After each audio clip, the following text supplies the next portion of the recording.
วัสดีท่านผู้เข้าร่วมทุกท่านครับวันนี้ทางคณะเศรษฐศาสตร์ธรรมศาสตร์ก็ผมธรปิฎิดลก็รู้สึกเป็นเกียรติมากที่เราจะมีงานพูดคุยนะครับงานพูดคุยครั้งนี้เป็นครั้งแรกในซีรีส์ที่เรียกว่าขยับเขย่าแนวคิดด้านการพัฒนานะครับก็จะเป็นซีรีส์ที่ทางคณะเศรษฐศาสตร์ร่วมกับคณะรัฐศาสตร์จุฬานะครับทางคณะเศรษฐศาสตร์นี้ก็จะมีศูนย์วิจัยที่เราตั้งขึ้นใหม่ชื่อศูนย์วิจัยความเหลื่อมล้ำและนโยบายสังคมนะครับเป็นศูนย์ที่มาดูประเด็นเกี่ยวกับความเหลื่อมล้ำทางเศรษฐกิจความเหลื่อมล้ำทางสังคมนโยบายสวัสดิการรวมไปถึงแนวคิดด้านการพัฒนาครับซีรีส์สัมมนาขยับเขย่าแนวคิดด้านการพัฒนาจะจัดทั้งหมด7ครั้งนะครับโดยที่มีครั้งนี้เป็นครั้งแรกและครั้งแรกของเราเนี่ยก็ได้รับเกียรติจาก Professor Kazuya Ishii นะครับจาก Kagawa University นะครับประเทศญี่ปุ่นProfessor Ishii จะมาพูดในหัวข้อ Development Economics Reconsidered นะครับ from the Gandhian Viewpoint เดี๋ยวผมตอนนี้ผมจะขออนุญาตพูดดำเนินเป็นภาษาอังกฤษแล้วกันนะครับโอเคนะครับProfessor Ishii so gonna as you see gonna put out a kind of I should say maybe a little bit of a critique on development economics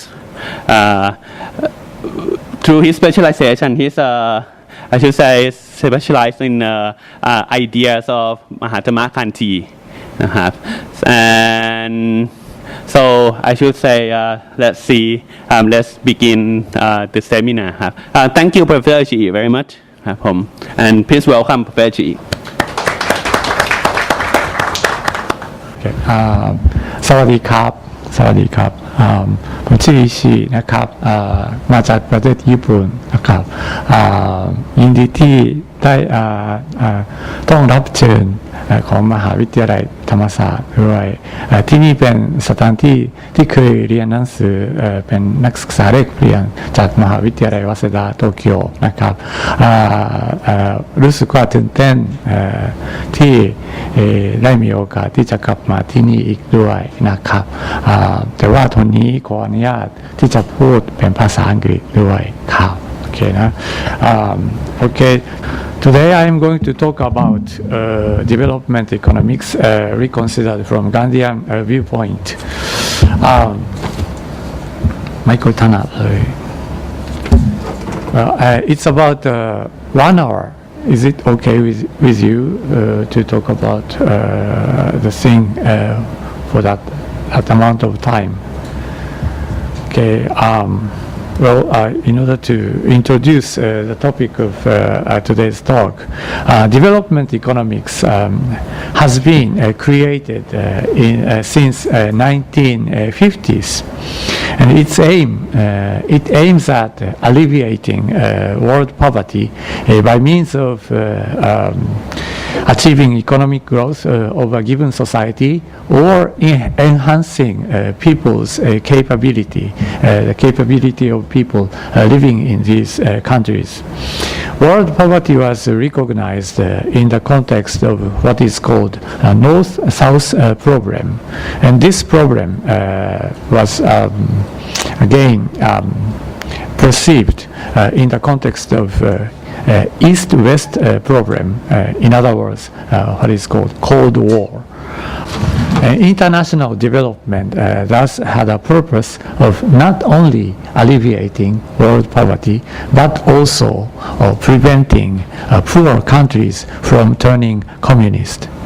A large scale of development assistance from the United States to, for example, to the ASEAN was successful to the extent that China or Vietnam later opened their economies to others. Such development assistance, however, ceased to play its role as an anti-communist tactics in the early 1990s when the Soviet Union and other socialist regimes collapsed. In the meantime, the focus of development studies seems to have slightly shifted from economy to people. That is to say, the concept of human development was formulated at the United Nations Development Program, or UNDP.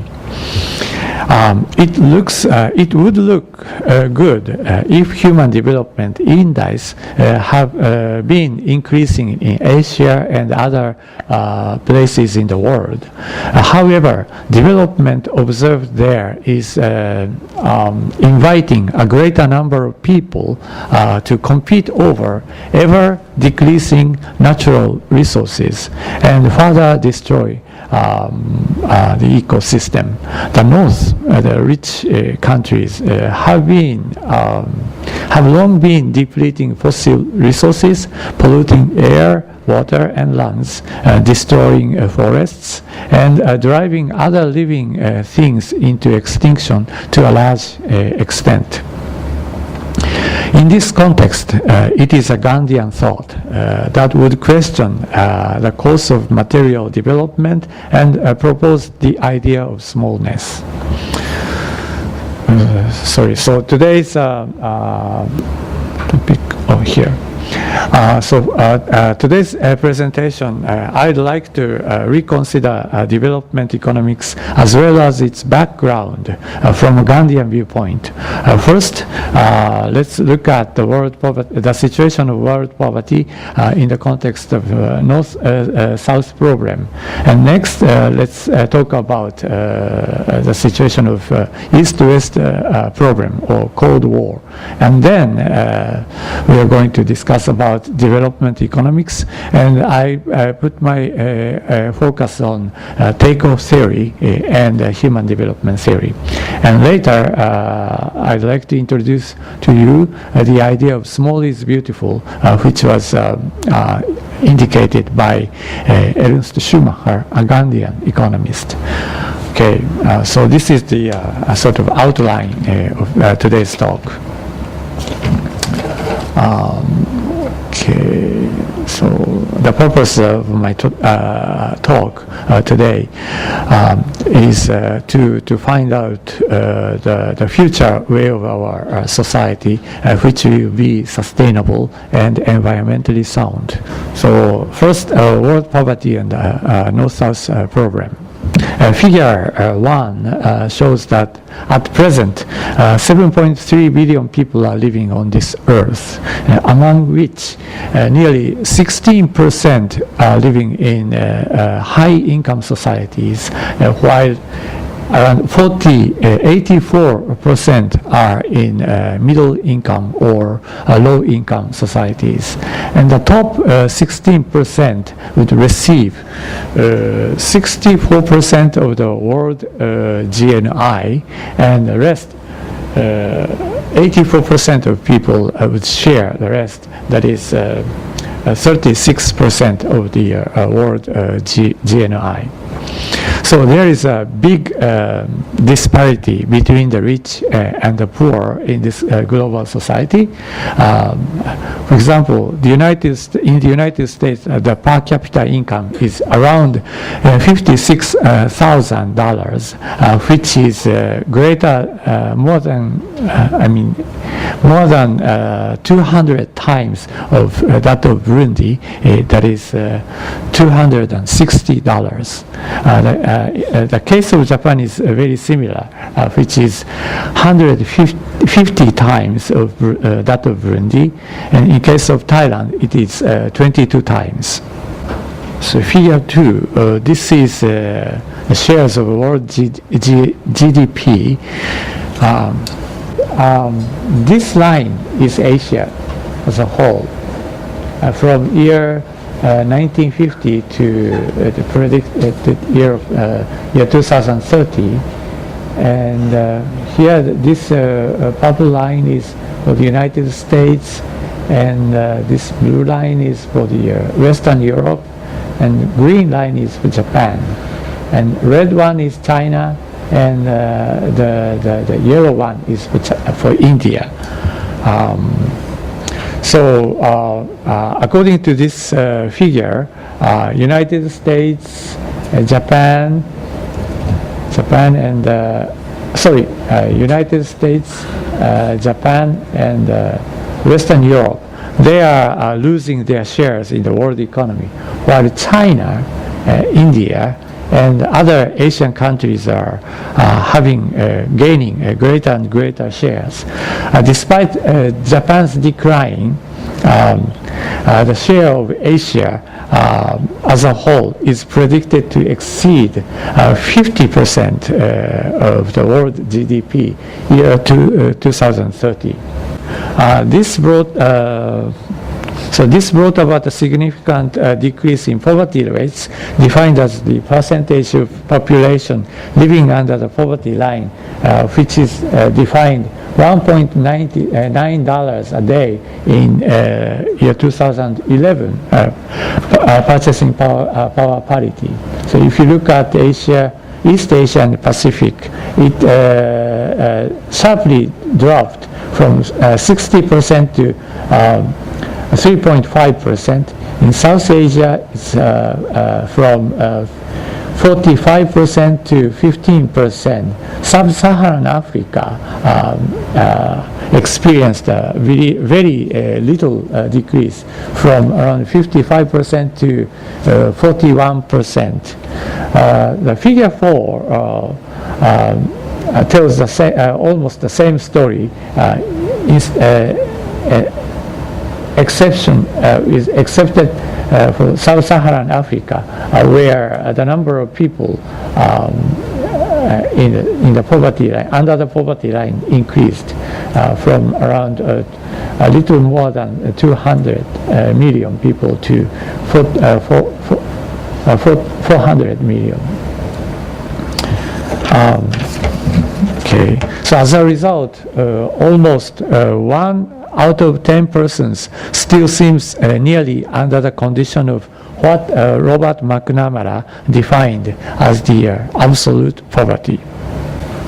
This is a little bit complicated indicators, economic and social indicators for selected countries. Human Development Index, GNI per capita, energy consumption per capita, mortality rates, life expectancy, primary education, adult literacy rate. So let's talk about this table. Let's look at the energy consumption per capita. Look at the United States. They are having 3,770 kilocalories per person. Which is too much, so they are worried about excessive calories there. On the other hand, look at Democratic Republic of Congo. They have only this amount of kilocalories, 1590 kilocalories. In Eritrea, the same number. Burundi is a little more than Eritrea and Congo. And in Central African Republic, 1960 kilocalories. And child mortality rates here. In case of Japan, Finland, Slovenia, the number is less than 3 out of 1,000. While in Mali, Sierra Leone, Chad, and Central Africa, can you see the bottom line? Okay. They are exceeding 100 out of 10 persons. So in these African countries, roughly speaking, 1 out of 8 people cannot live until he or she turns 5 years old. Okay, so let's look at the life expectancy. Japan is 84 years. In Sierra Leone, it is around 50 years in these countries, Sierra Leone, Chad, and Central African Republic. So they could expect only, say, 2/3 of the lifetime of the average Japanese people. Okay, so, sorry, excuse me. Could I ask a bit about the energy consumption per capita? Does that come from the food consumption? Food consumption. Food consumption. Yes, food consumption. Sorry, food consumption. it was taken from the data of FAO. So it said energy consumption. It sounds, different meaning, but it's food calorie intake. So life expectancy, I talked about it. Primary education. Let's talk about primary education.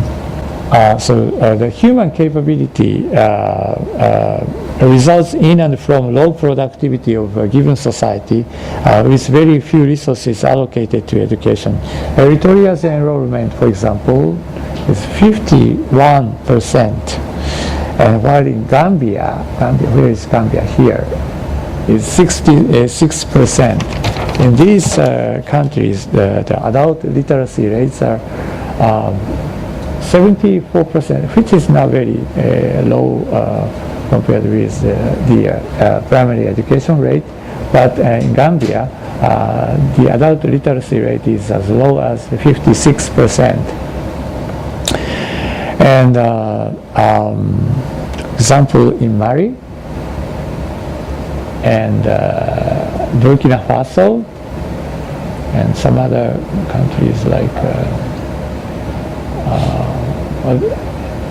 Niger, and these countries are nearly or less than 40%. Central Africa also. And look at Niger. In case of this country, more than 80% of adults cannot read and write. Okay, so Sri Lanka is exceptional. Where is it? Here. Compared with the level of income, they have a very high level of human development index. But basically, or generally speaking, people's subsistence is being mainly threatened in the south, especially in African countries. Talked about this lower the average income, the lower human development indicator Sri Lanka exceptional. People's subsistence is threatened in the south. So development or income enhancement considered necessary to alleviate world poverty. That's why they think that development economics is necessary. That is meant to increase income levels. Okay. So here in this presentation, two representative development theories will be critically analyzed later. But before doing so, we'd like to think about how the North-South problem was perceived in the context of East-West conflict, East-West problem. So let's talk about Cold War as a background of development economics. How did the global society first perceive the North-South problem in the context of East-West problem? It was Oliver Franks who uttered this word first. It was in 1959.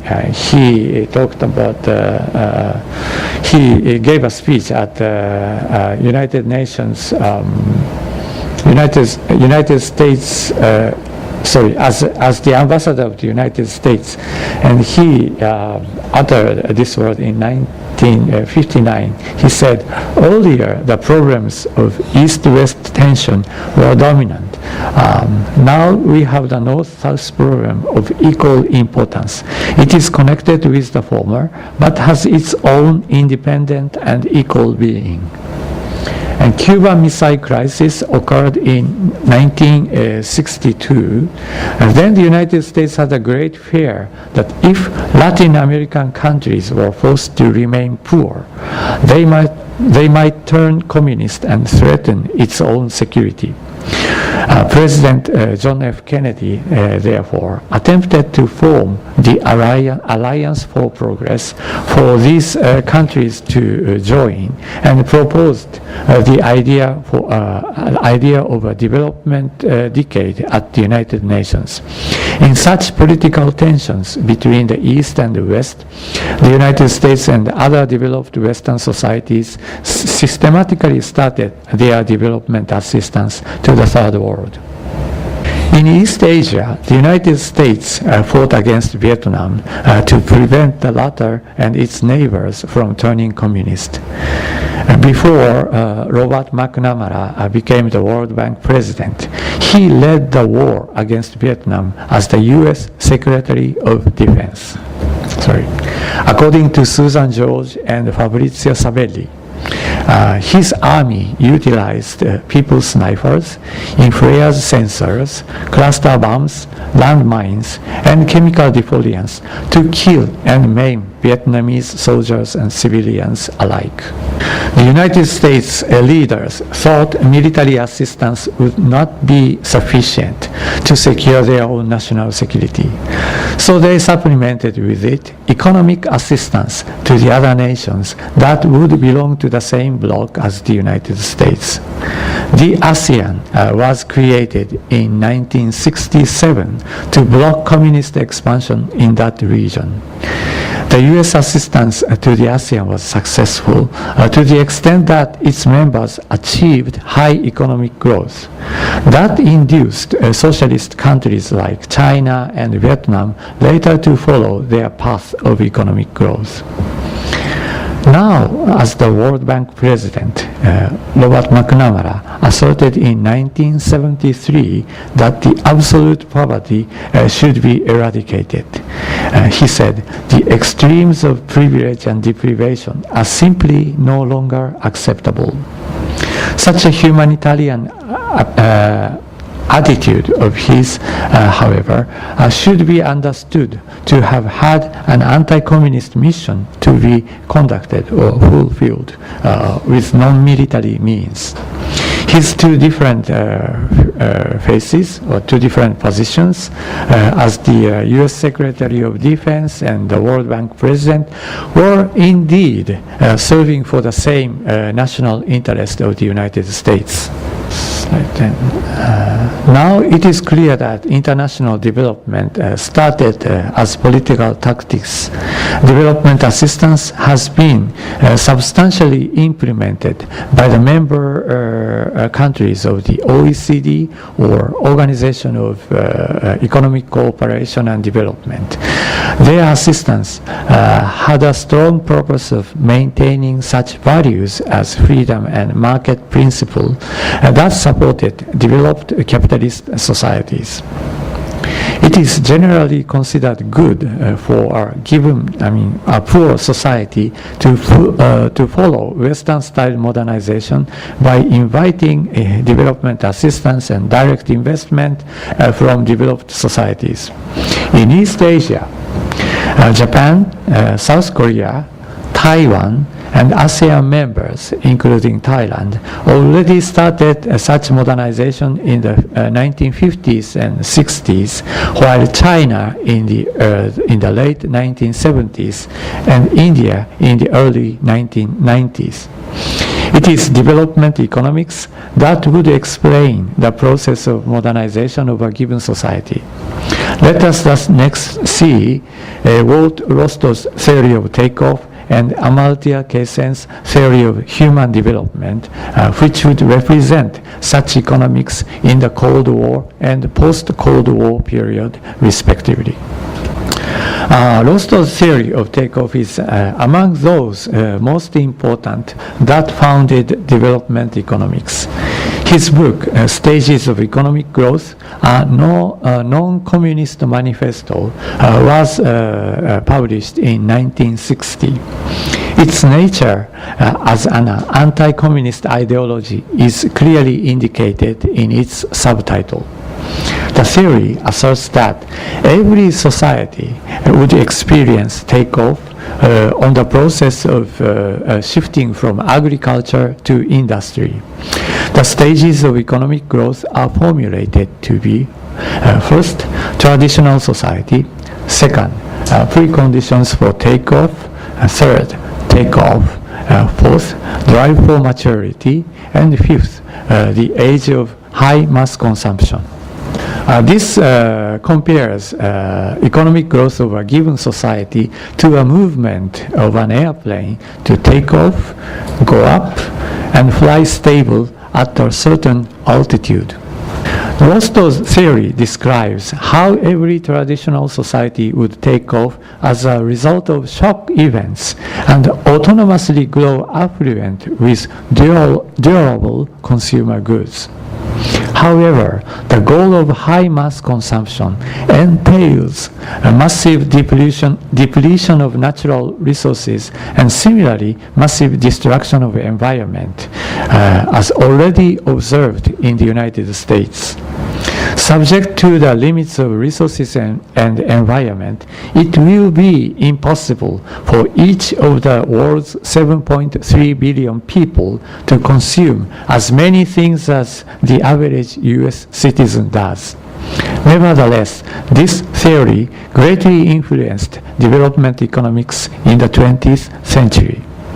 It did so when development assistance and direct investment from the Western developed societies started fully functioning as shock events.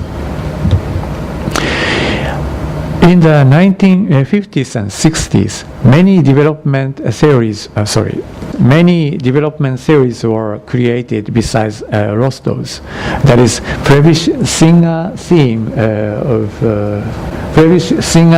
of declining terms of trade for primary commodities, Ragnar Nurukse's notion of vicious cycle of poverty, and Arthur Lewis's theory of unlimited supplies of labor, and Ranis Fay model of dual economy, and so on and so on.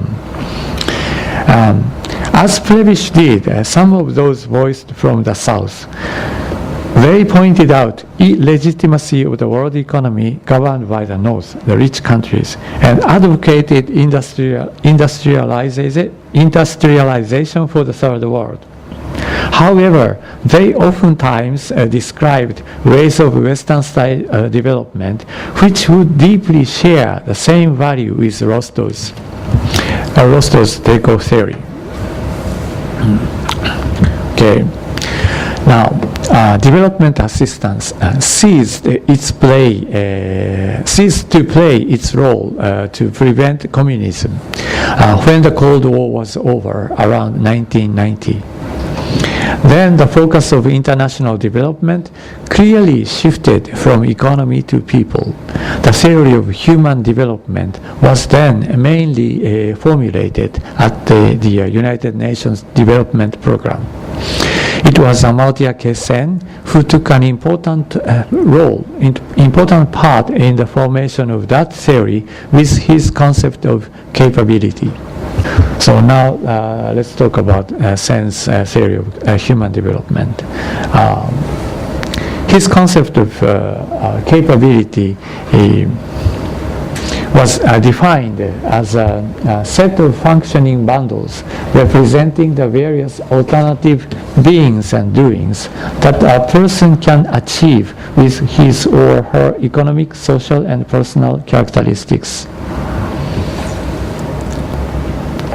Human development is understood to be a process of enlarging such capabilities of people.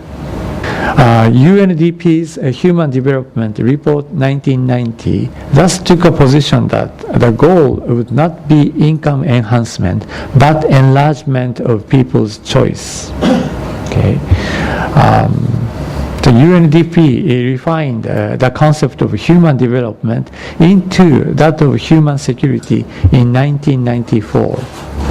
The latter concept, human security, further became the theme of the United Nations Commission on Human Security. The commission was established under the co-chairpersonship of Sen and Sadako Ogata and the auspices of Kofi Annan in the year 2001. Kofi Annan was, to our regret, passed away a few weeks ago, last month I think. Human security mainly consists of freedom from fear and freedom from want. Now we are talking about here, freedom from fear, and where is it? Freedom from fear and freedom from want. Okay, and this concept has become one of the major topics of international development recently. And Sen further created the concept of development as freedom. This is the process of enlarging people's freedom or choices. This concept puts more emphasis on human development than on economic growth. So it is different from a simple type of economic growth theories like Rostow's. In Sen's argument, though, growth of GNP or individual income is not excluded. So it is still important as the means of expanding freedoms enjoyed by the members of society. Sen argues that what has happened in Europe, America, Japan, and East Asia has important messages for all other regions. However, he does not seem to consider the possibility that the range of freedom of people in the former might be secured by restricting that of those in the latter. Here he sets high human development of the richest societies as the goals for the rest to pursue.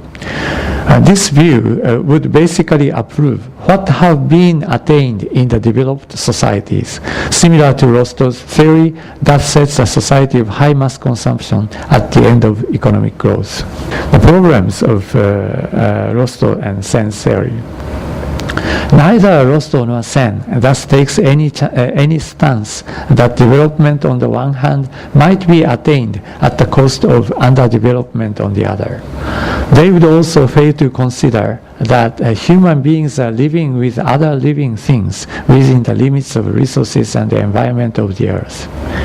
Every society might be able to fully pursue material affluence if development could go on and on and on without destroying the ecosystem and relying upon depleting resources.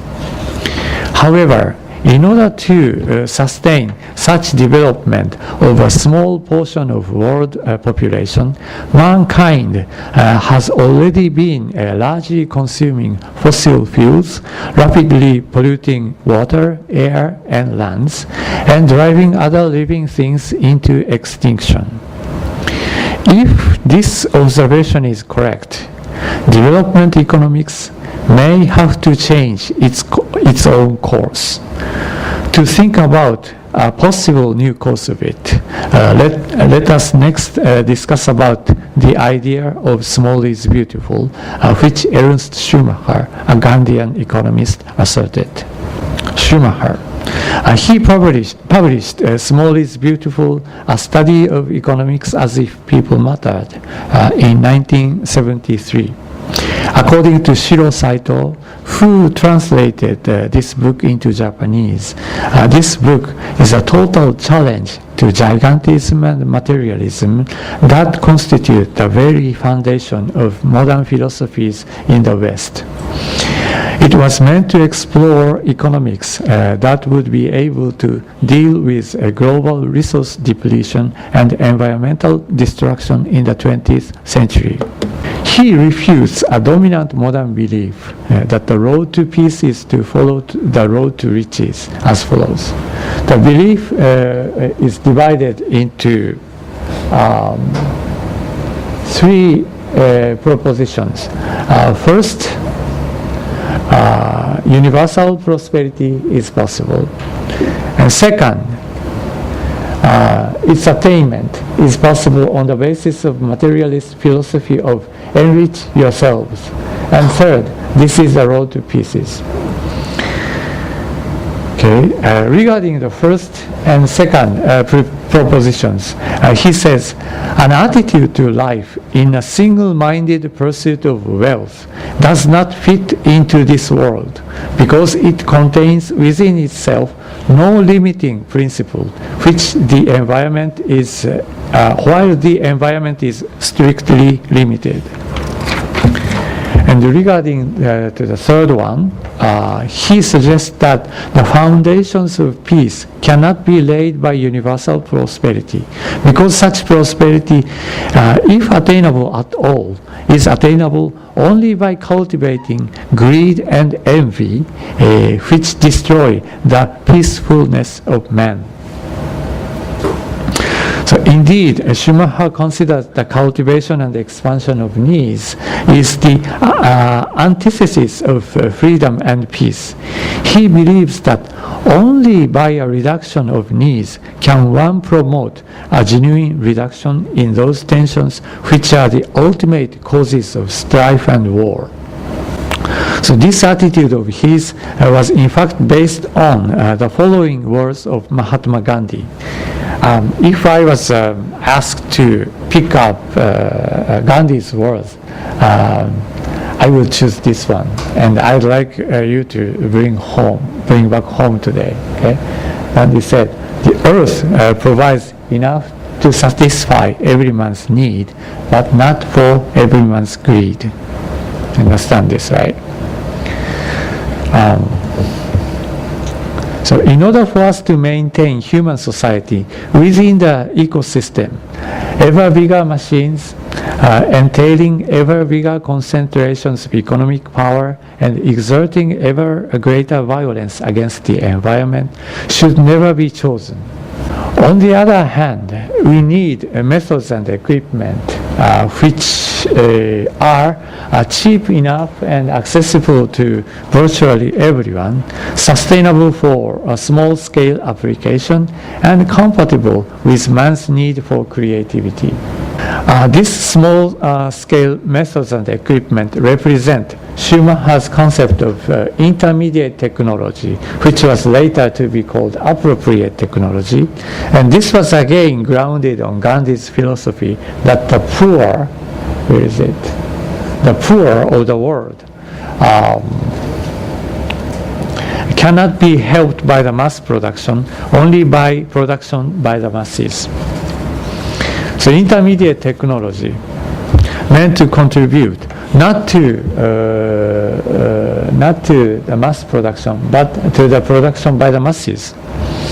Therefore, such technologies should be set in the direction that leads back to the actual size of man. From this is derived his theme, man is small, and therefore small is beautiful.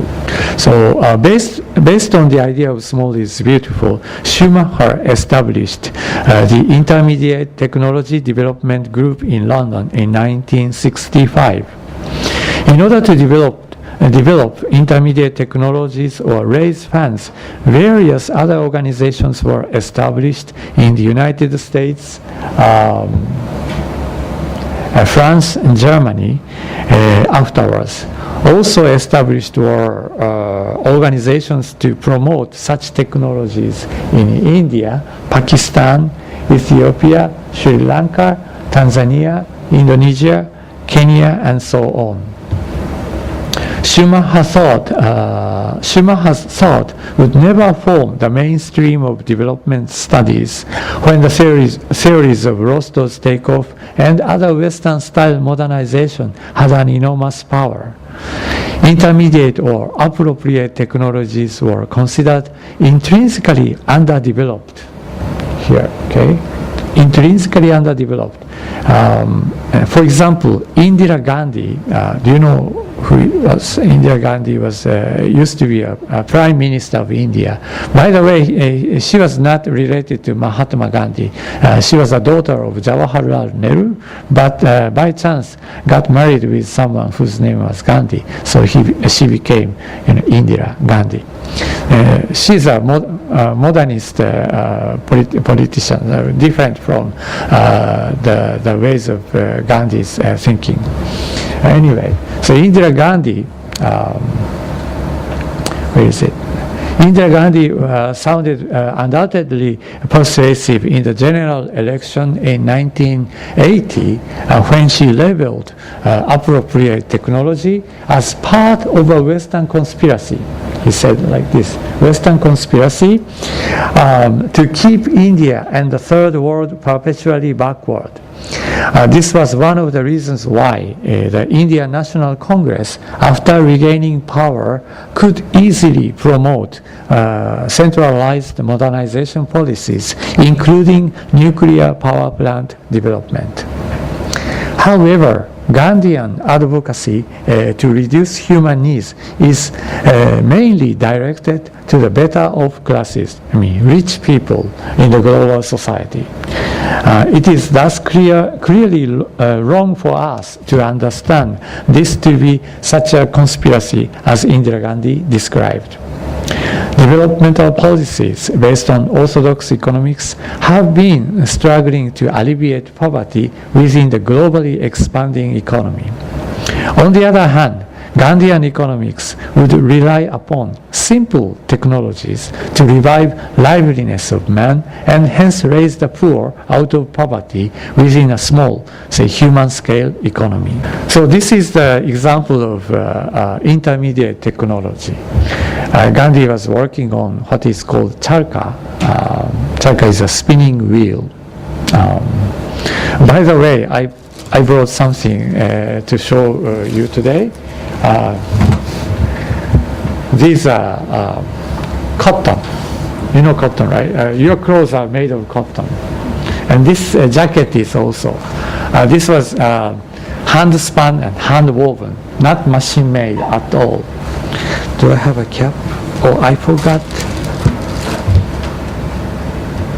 And from this cotton, you can make, yarns, thread.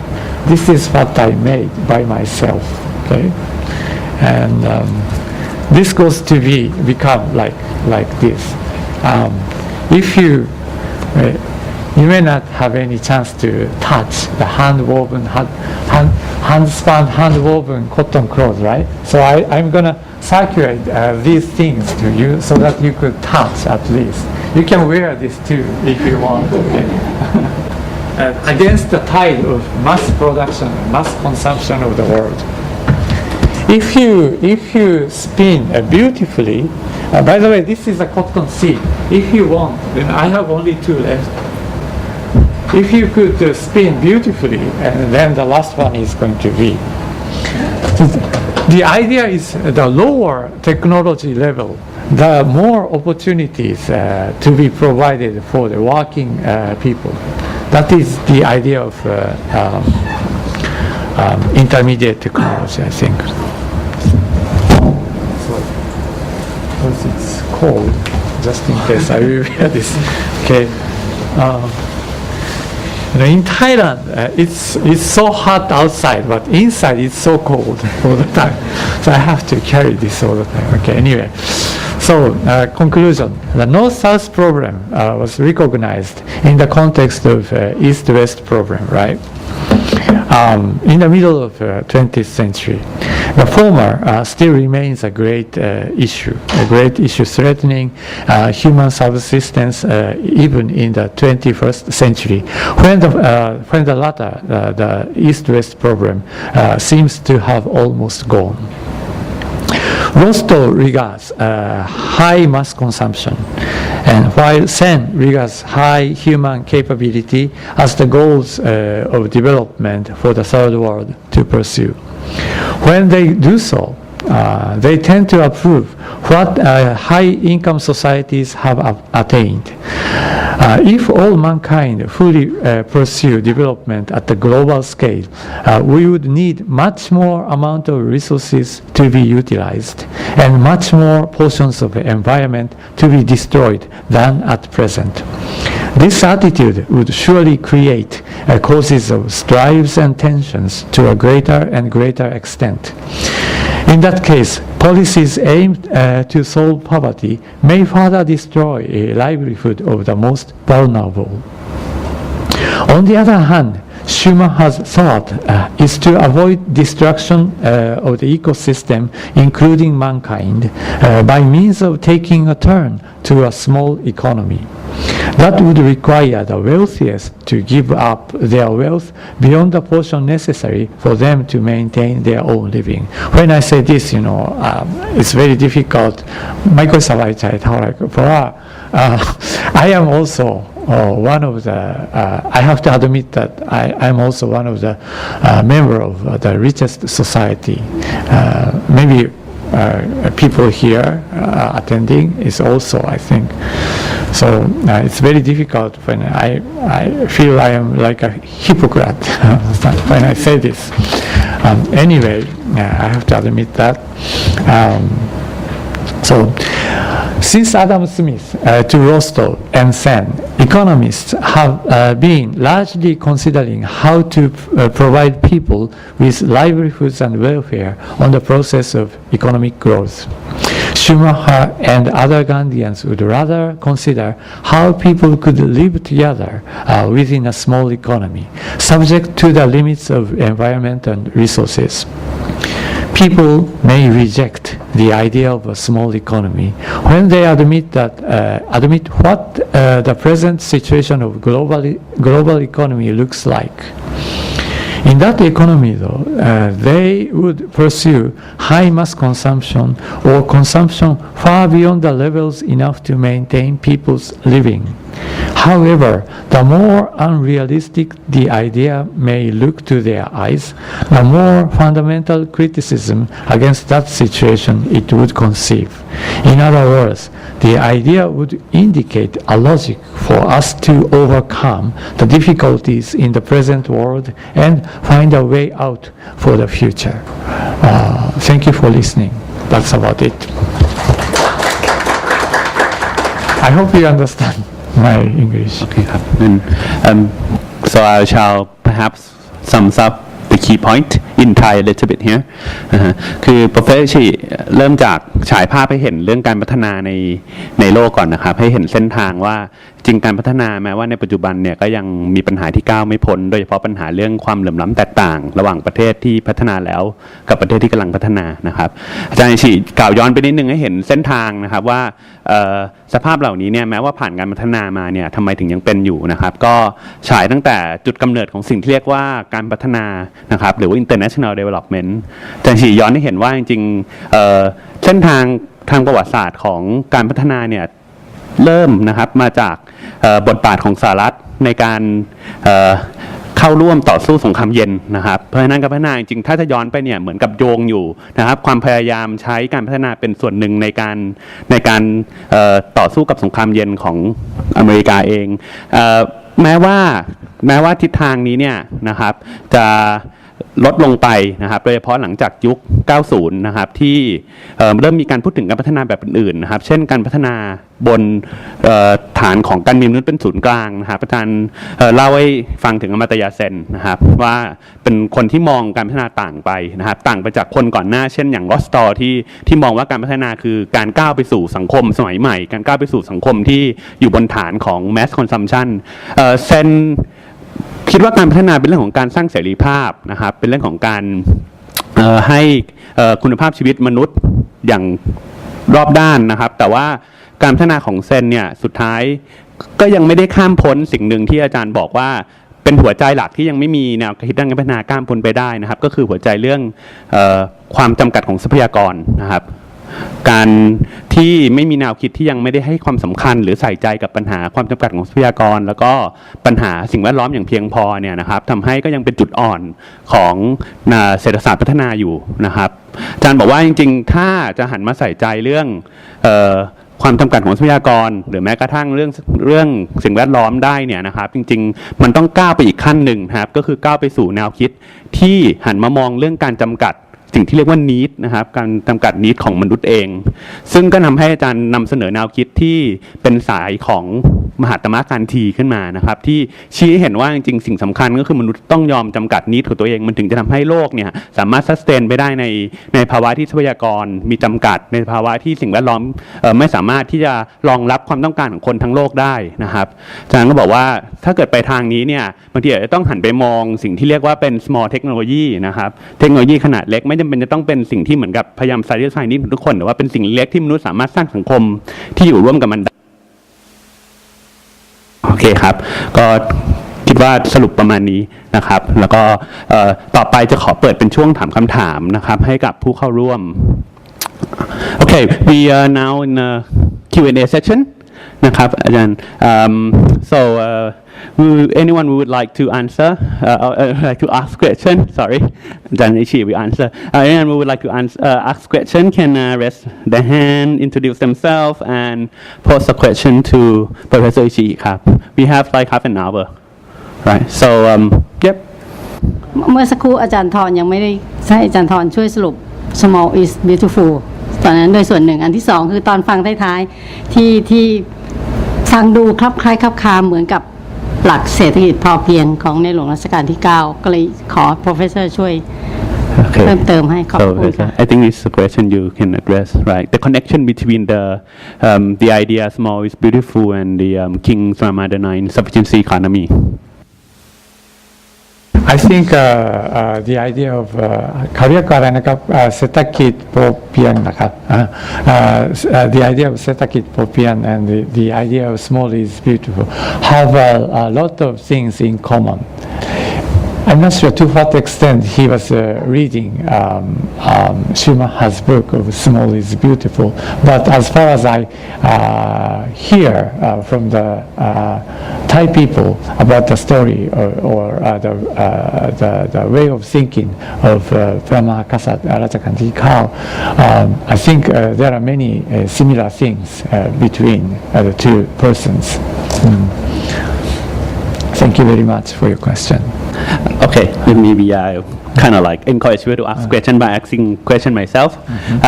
You mentioned toward the end about being idealistic. I think the perhaps the comment you have many times also is that the idea you propose, Gandhi idea, although attractive, is too idealistic, right?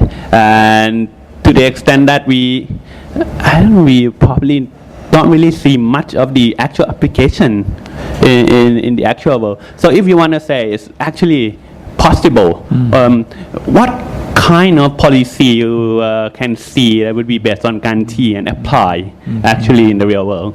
Okay. Well, I'm not sure if I could well explain about the present situation of Gandhiism but as far as I observe, for example, in Japan, there are many young people who are not really interested in being the instrument of expanding Japanese economy, for example. There is a big difference in terms of mentality of young people in Japan and the mentality of the students at my age. At my age, I didn't go to the business circle by myself, but many other students, I mean, my friends, most of them went to the business circle, working for Mitsui, Mitsubishi, and many big companies in Japan, and they thought they become. I am going to, bring up the Japanese economy. They have that kind of mentality at the time, but nowadays. Young people are not really interested in that, but they sometimes get out of that center of Japanese economy and going to farming sectors of Japan and going into the mountain and becoming a weekend villagers, for example. They gather together every weekend in the middle of mountain to say we are villagers and planting vegetables and cooking by themselves instead of eating in the restaurant and that kind of things, and that is one thing. And in India and in the United States, I have met many Gandhians, although they do not say I am a Gandhian because but I observe they are following Gandhi's ideas. Some people are turning the spinning wheel and wearing hand-woven cotton clothes. And in the United States, I could give you an example of karma kitchen. Have you ever heard karma kitchen? Karma is a Buddhist word, right? And kitchen is kitchen, English word. And the thing is, in an Indian restaurant, they have a very unique project every Sunday, at the last Sunday every month. And you enter into the restaurant and have some thing to eat and drink, and later they bring a bill saying $0, and you wonder why it is $0 free. And the waiter or waitress would explain that somebody else paid for you in advance. You understand that? So you feel like, putting some money for the customers coming next to you who you do not know. Right? So that is a small, activity to connect, people who are otherwise, scattered here and there. That is a Gandhian project there. And there are many, many things. If you calculate these activities in terms of GNP, it is a very small amount, right? But countless examples I could give you. Sorry. And in Thailand, Ajahn Sosiwarak, Sulak Siwarak is, I think he's a Gandhian, got a lot of influence from Mahatma Gandhi.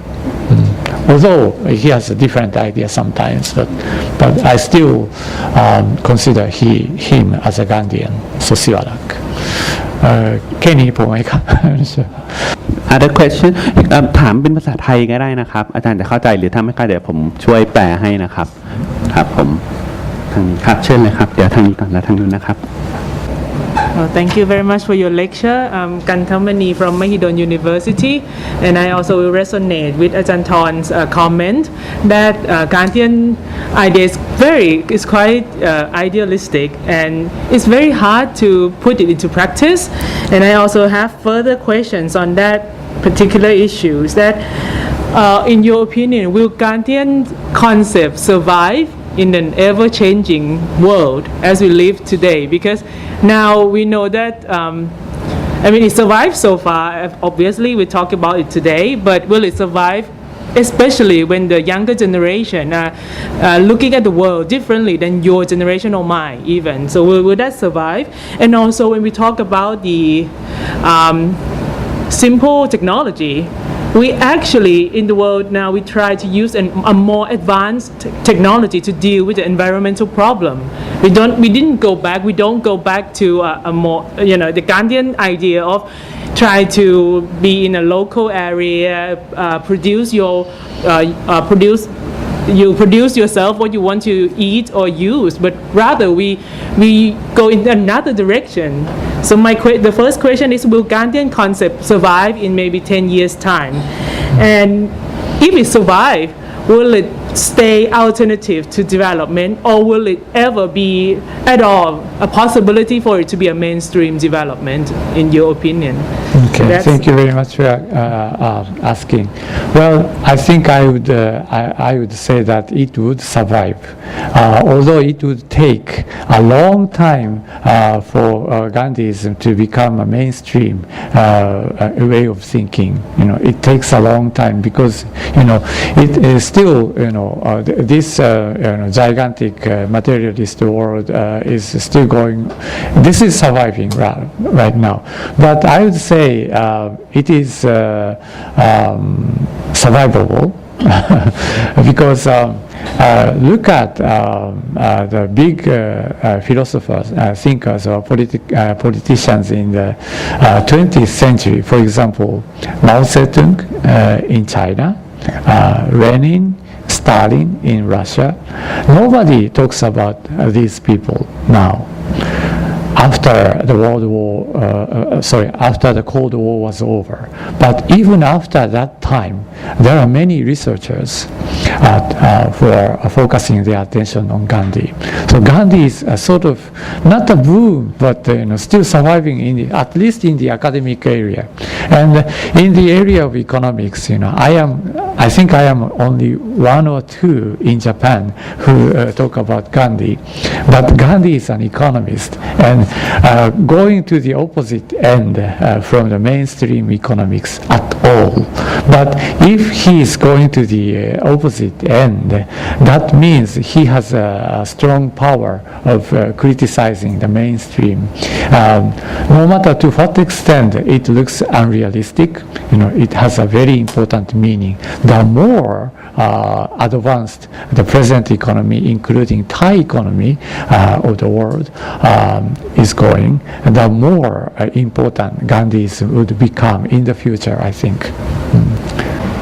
I'm a student at BE programs, Thammasat University, and according to your presentation, you mentioned about the initial of development policies that you mentioned about Cold War, and it was successful in 20th century. But in this century, the war is already over. And in your opinion, what could be the key success to people to drive attention to development the policy or economy? Since people are very greedy, they never say enough to what they can take. So, what will be your opinion? I think you are trying to ask about what would drive development, and perhaps people interest in development nowadays in the context that the world has changed. The Cold War is over. Perhaps there's new idea, but it's not enough driver of development. I think consumption is one of the factors for development to be further achieved. For example, whenever I come to Thailand, the more consumption boom is observed. There are many shopping malls here and there. The number is increasing, and I met the owner of a Japanese restaurant the other day. He was, by the way, from Kagawa prefecture, where I am teaching, and he was expanding his business not only in Japan but coming to Thailand too. So in this country, I think the more people are coming into Bangkok area and upraising the level and scale of consumption too, and that is development. That is an incentive for development is still materialized and achieved. Thing. But that is going to be a big cause in the future. That is my point. Okay. Faculty here. I don't really have a question, but I have something to share, and probably you can tell me if I say it right or not.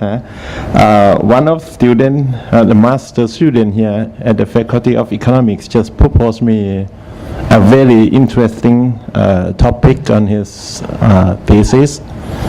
It's a study on a behavior of not saving of the people in generation Y. I'm not sure if this is a kind of Gandhian things or not, but I try to think beyond this title of the thesis, and I think that the reason of these guys not safe, like they try to be like minimal, I would say.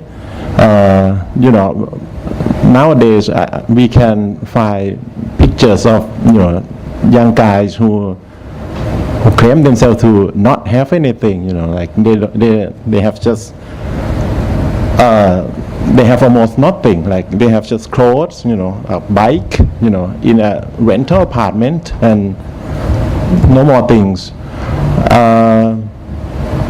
Personally, I see these guys, and I feel when I heard your presentation, I felt that this is a kind of Gandhian thing, I think, and the reason that this guy would be able to do this kind of thing, to not save, to not like collect any, things. Do not save means spending a lot of money Probably not. I think they would think that they would earn just very little, Okay.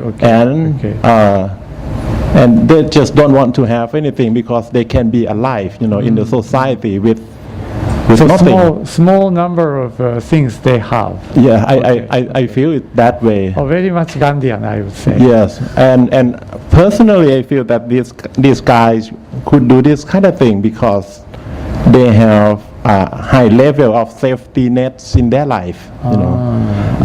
If we look for a way to develop the society into the Gandhian way, individually people not have much things in their life. We need still big government, to provide people with, like enough benefits in healthcare, transportations, and everything ready. So I would say that even though we encourage people to individually be Gandhian, we still cannot avoid that. We have to encourage the government to be bigger and be non-Gandhian. To provide various social security. Yes, and they need to be rich. I mean, I don't know. This is what I feel when I heard you. I understand that if you follow the Gandhian way of thinking, spending lesser and lesser money and earning a lesser amount of income, you cannot pay much amount of tax to the government. So as a result, government could not provide many things to the people of that society. That's correct. So you may have to find some point in between, the two extremes, I think. But if you follow Gandhian, you may not want to rely upon government to a lot of extent. So you have to be, depend on yourself. That is the idea of Gandhism too. You may not expect the highest level of medical, service, for example, having a lot of money to be spent on that, right? So you may have to stay simple. If you have to die, you have to accept that destiny too. Sometimes, I don't know. ขอแนะนำตัวอีกครั้งแล้วกันนะคะชื่ออาจารย์จิตรภัทรโหกุศลศิลป์ค่ะมาจากสถาบันไทยฟ้าเพื่อการพัฒนานะคะวันนี้ก็ต้องขอบพระคุณโปรเฟสเซอร์ที่มาให้ความรู้เพราะไม่เคยทราบแนวคิดเนี่ยเพราะไม่ได้เป็นนักเศรษฐศาสตร์เรื่อง Gandhian Concept นะคะก็จะขอเรียนถามสองหัวข้อหลักหัวข้อแรกก็คือ Gandhian Concept จะไปค้นคว้าเรียนรู้หาความรู้เพิ่มเติมได้จากที่ไหนแล้วก็มีเหมือนกับเป็นตัวอย่างที่อาจารย์พูดว่าเป็นกรรมะรีสอร์ทอะไรเงี้ยค่ะอยากได้เจอเคสจริงนะคะคำถามที่สองก็คือตอนนี้ทำโครงการชื่อโครงการแสงสว่างกลางดวงใจเพื่อช่วยพัฒนาผู้ต้องขังและผู้พ้นโทษในเรือนจำนะคะซึ่งคนกลุ่มนี้เป็นกลุ่มที่บางคนเรียกว่าตกขอบเป็นคนกลุ่มที่ด้อยโอกาสขาดโอกาสก็เลยมองว่าผมเมื่อสักครู่ได้ยินลักษณะถ้าเราไปช่วยพัฒนาเขาโดยใช้ Gandhian Concept ตรงเนี้ยมันช่วยเขาอยู่ในชุมชนของเขาได้เขาพึ่งพาตัวเองได้แล้วก็เขาสามารถที่จะใช้ชีวิตได้โดยที่ไม่ต้องเข้ามาในเมืองไม่ต้องมาแข่งขันไม่ต้องมาเป็นลูกจ้างอย่างเงี้ยค่ะก็เลยจะขอเรียนถามโปรเฟสเซอร์ว่าพอจะมีคำแนะนำว่าอย่างเงี้ยมันมีที่ไหนเขาทำกันได้บ้างแล้วพอจะเอา Gandhian Concept ตรงเนี้ยไปช่วยพัฒนาคนกลุ่มนี้อย่างไรได้บ้างค่ะขอบพระคุณค่ะขอแปลหน่อยค่ะขอบพระคุณค่ะ So I kind of like interpret key question for you. She wanna find sources to read more about the Gandhian perspective and also perhaps sources to find the actual application of Gandhian idea into practice. Well, sources.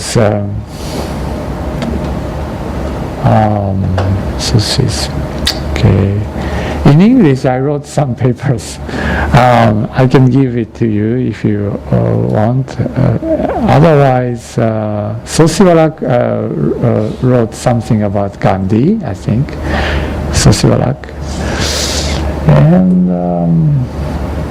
Well, if you try to have an access to the internet, you just put Gandhi in Google, and you find many interesting sources that societies related to Gandhi in India are providing. And the application of this, like a karma kitchen, you said? Karma kitchen.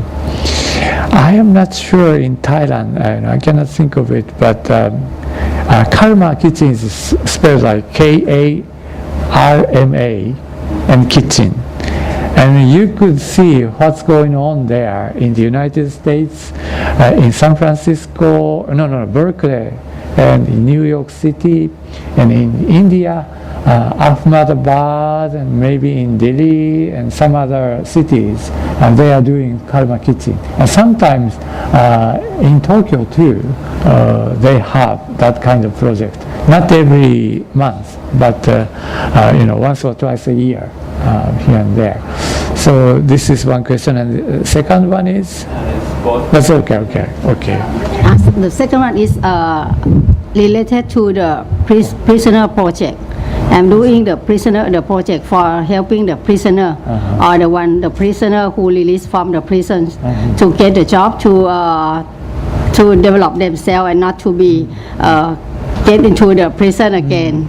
And I think in terms of the Gandhi concept, it can help them. I heard one story from India that they have like a project in India to help the prisoner, but I don't know the detail. And I think about if we develop like a small is beautiful to develop them and teach them, educate them, and motivate them to do something in their community.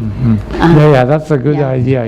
Internalizing people, living together, not excluding these, people who committed crimes in the past, but internalizing all of them so that all of us could live together is in good harmony with the idea of Gandhism. You're right, and I'd like to introduce to you the idea of conviviality. Have you ever heard conviviality? Is there any? I think convivial is an adjective. It's going to be a noun if you put ity. But convivial means live together. Con is together.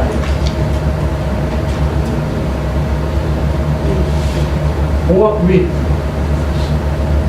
And vivial means live. So conviviality means, the idea of living together. It was coined by Ivan Illich, a Gandhian sociologist. And convivial itself is a very ordinary word. For example, if you have a dinner together and having party with other people, and it is a very cheerful and pleasant atmosphere you are enjoying. That kind of situation is described by the word convivial. But Ivan Illich introduced this concept into the discussion of social sciences. So, when we talk about Gandhism and Shimaha's ideas, this conviviality or convivial are the good words to think about the relationship of human beings.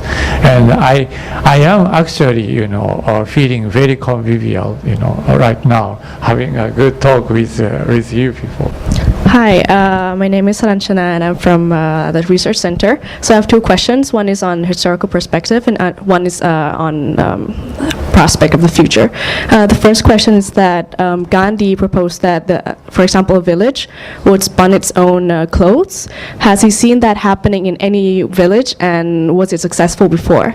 And also the second question has to do with one of the first few slides that you showed. It was on economic and social indicators, and I saw that the US has one of the highest HDI, but also energy consumption per capita is pretty high. So the question is that would you advise that the countries like the US adopt Gandhian point of view so that it could be more concerned about environmental sustainability? And how do you think that that this United States that adopt Gandhian point of view would look like? Thank you. Your first question is The first question was that Gandhi proposed that a village would be self-sustainable and that it would produce its own clothes. Has he seen that happening in any village, and was it successful? in India, you mean? In India, yes. Well, there are still many, what is called ashrams in India following Gandhian ways. But of course, in India, like in Thailand, they are being influenced by the culture of consumerism to a large extent. So there are many people, leaving their home in the villages to find wage salaries, find the jobs to earn income, cash incomes in Delhi and Mumbai and other cities also. But to a certain extent, that these activities have been surviving even up to today.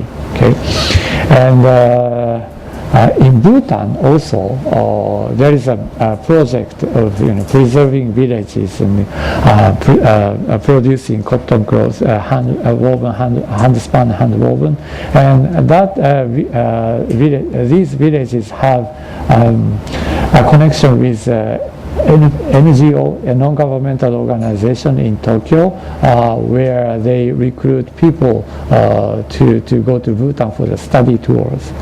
So these are still surviving, even in a small scale.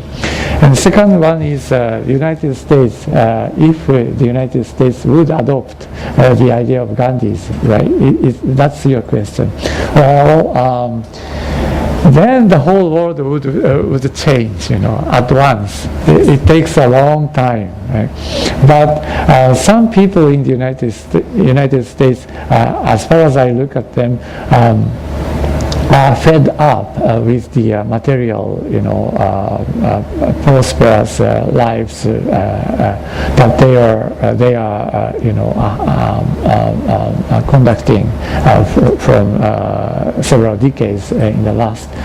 For example, ecologists that I lived in the United States are not really, earning any incomes by themselves, but living in a very farming areas, and that examples are found here and there in the United States too. Although if you look at their activities in terms of GNP or GNI, they are very tiny, scales. But here and there are many people being fed up with, material development. Yeah. Okay.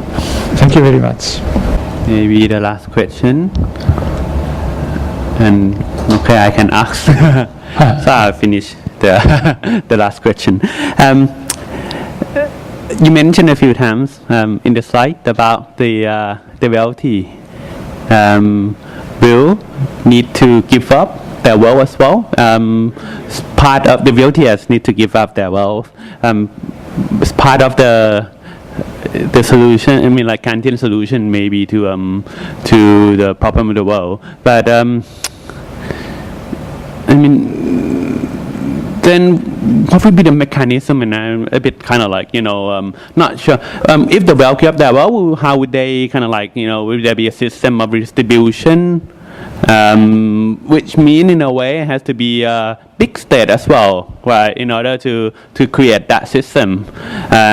But the Gandhian maybe will not be, wouldn't agree about having a big government, right? Is preferable. So, how would that be kind of like play out in the actual Gandhian perspective?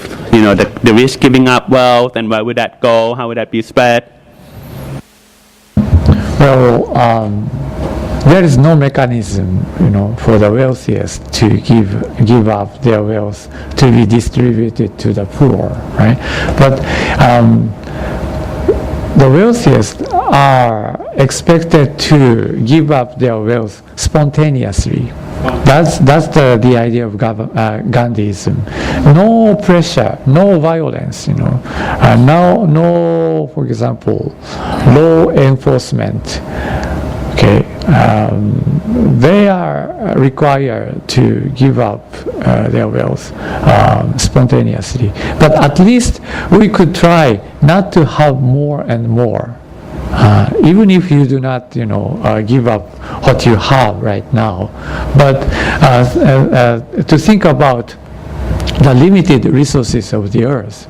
If you take more than enough, you not only take that amount of resources from people in the same generation, but also you're taking that amount from the future generations. So that when we talk about conviviality, we should think about human relations not only among in the same generation, but also between the generation at the present and the generation in the future. We are expected to share the limited resources not only among ourselves, but with those coming into our society in the future. So then, we try to consume natural precious resources as least as possible. That, you could do that, right? So that's the idea. We don't have to do a very drastic change of our life. We could do step by step, little by little, and then that's I think enough. Okay, ครับ so I think it's appropriate time now to say thank you to Professor Ishii, right? So can we give him a round of applause? Thank you very much. ขอบคุณมากนะครับ